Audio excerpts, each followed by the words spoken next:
Singapore's charities watchdog has ordered a men's shelter to suspend fundraising for 6 months. The ban takes effect today.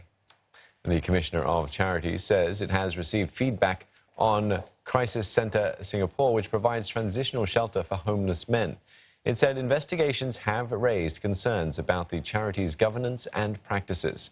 The Commissioner said the 6-month ban is to protect the public while more investigations take place.